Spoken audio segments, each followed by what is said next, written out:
रे वाह, तुम तो स्वागत के मामले में अनुभवी हो।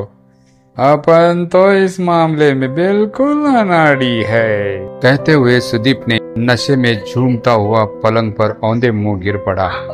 रेवती ने दिल में लगने वाले इस तीर को सहते हुए सुदीप को सहारा कर देकर सीधा किया और फिर गुमसुम सी बैठ गई। थोड़ी देर में सुदीप गहरी नींद में से सो गया था, लेकिन रेवती की आंखों में नींद कोसों दूर थी। वह अभी भी विधाता के खेल को नहीं समझ पा रही थी कि उसने रेवती के साथ इंसाफ किया या नाइंसाफी की थी। चांद जैसे जैसे आसमान पर चढ़ता जा रहा था, रेवती के दिल का जख्म नासूर सा बनता जा रहा था। पुरानी यादें चलचित्र की तरह उस आंखों के सामने घूमने लगी। राहुल, मैं तो बहुत थक गई हूँ। चलो चलो वापस होटल चलते हैं, रेवती ने आंफते हुए कहा था। तब राहुल ने शरारत से उसे गोद में उठा लिया था और कहा था, रेवती, अभी तो हमारी जिंदगी की शुरुआत है, इसमें ही तुम थक गई तो इतनी लंबी जिंदगी कैसी काटोगी। रेवती ने फिर बच्चों की तरह मचलते हुए कहा था, राहुल, तुम भी थक जाओगे, बस बहुत हो गया, कल फिर आएंगे, अभी तो होटल वापस चलो। राहुल ने रेवती का सिर अपने कंधे पर रखकर सहारा दिया और दोनों गुमसुम से होटल लौटने लगे।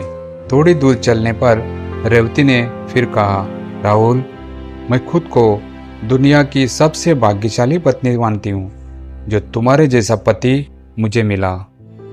इतना प्यार करने वाले मम्मी पापा, बंगला, पैसा, तुम्हारा इतना बड़ा कारोबार, क्या ये सब कुछ मुझे सहज ही नहीं मिल गया तुमसे शादी करके? और मैं क्या कम किस्मत वाला हूँ जो तुम्हारे जैसे सुंदर सुशील पढ़ी लिखी लड़की मुझे मुफ्त में मिल गई। दोनों के हंसने की सम्मिलित आवाज घाटी में दूर तक फैल गई थी। अपने कमरे में आकर राहुल ने हीटर जला दिया और काउंटर पर खाने का ऑर्डर देकर फ्रेश होने बाथरूम में चला गया। रेवती फिर खिड़की के पास आकर मसूरी की अंधेरी गहरी खाइयों को देख कर रही थी। यदि खुदा ना खास्ता वह इन खाइयों में गिर गई, कौन बचाएगा? ये तो इतनी गहरी और घनी है कि वह राहुल राहुल चिल्लाएगी तब भी आवाज ऊपर तक नहीं आएगी, और तब वह वहां राहुल की याद में घूंट घूंट कर मर जाएगी। यह सोचते हुए उसका बदन पसीने से तरबतर हो गया। तभी राहुल ने उसे पीछे से अपनी बाहों में जकड़ ली। फिर एक कदम से अलग होते हुए बोला, अरे रेवती, तुम तो पसीने से तरबतर हो गई हो, माथा भी गर्म हो गया रहा है, तबीयत तो ठीक है ना? कहते हुए राहुल डॉक्टर का पता लेने कमरे में बाहर जाने लगता। तब रेवती ने उसे रोकते हुए कहा, राहुल, तुम जैसा सोच रहे हो वैसे कुछ नहीं है, मैं तो यहाँ की गहरी खाइयों को देखकर डर गई थी। तब राहुल ने हंसते हुए कहा था, रेवती, अब मैं तुम्हारे साथ हूँ, डर की बात मन से निकाल दो और फिर मैं रहूं या न रहूं, तुम हमेशा हंसती मुस्कुराती रहो, यही मेरी तमन्ना है। अब माहौल थोड़ा ठंडा हो गया था। वेटर खाना लगा गया था।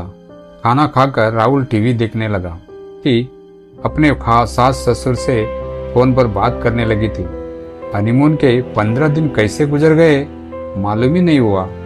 दोनों वापस दिल्ली आ गए थे और राहुल फिर से अपने कारोबार में लग गया। दोनों ने अपनी आपसी सहमति से 5 साल तक घर में कोई मेहमान नहीं लाने की योजना बनाई थी।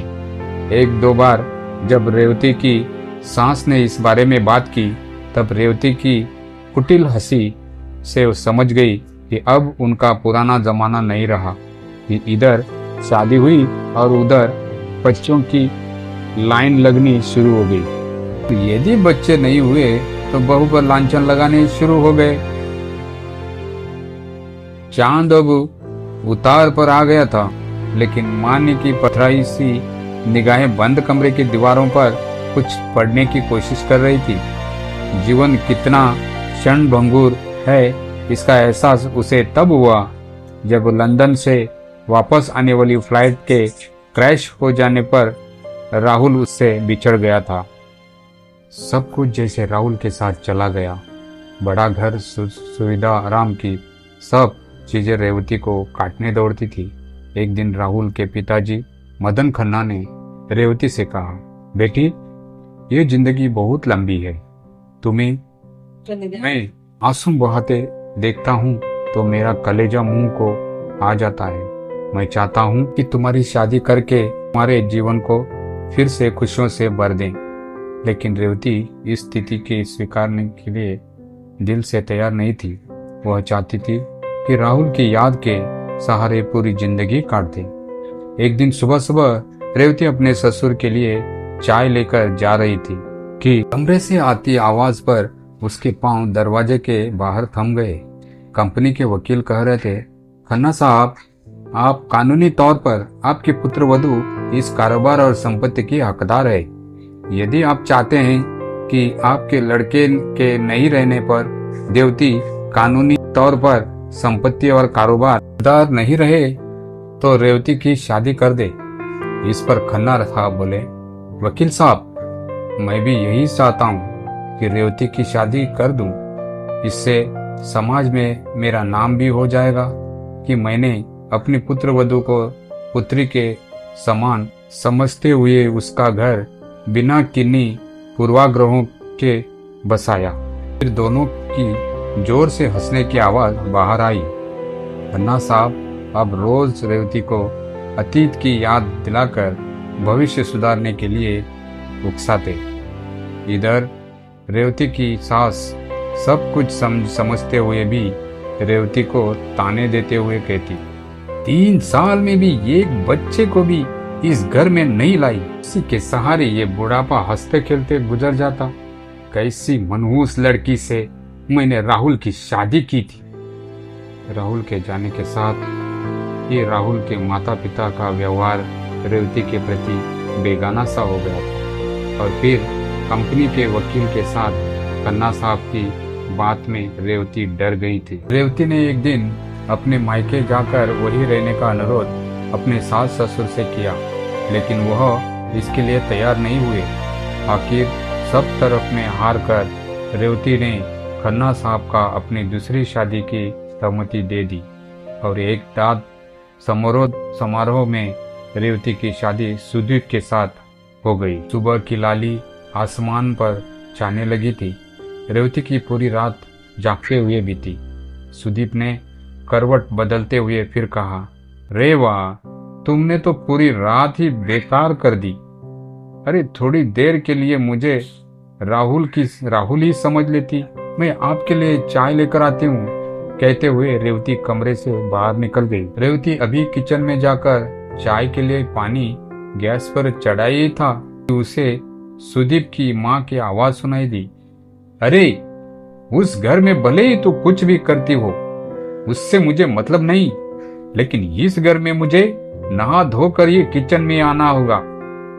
बिना किसी प्रतिवाद के रेवती ने उनकी बात मान ली। सुदीप तैयार होकर ऑफिस निकल गया। दोपहर को उसकी कुछ सहेलियां मिलने आई। उनमें से शूली ने रेवती से कहा, रेवा, कुछ भी कहा, तू है किस्मत वाली। पहले राहुल था और अब सुदीप। सच में हम तो एक से वो बंदे हैं। रेवती ने महसूस किया कि वह जहां से गुजरती है लोगों की अजीब सी निगाहों का सामना करना पड़ता है।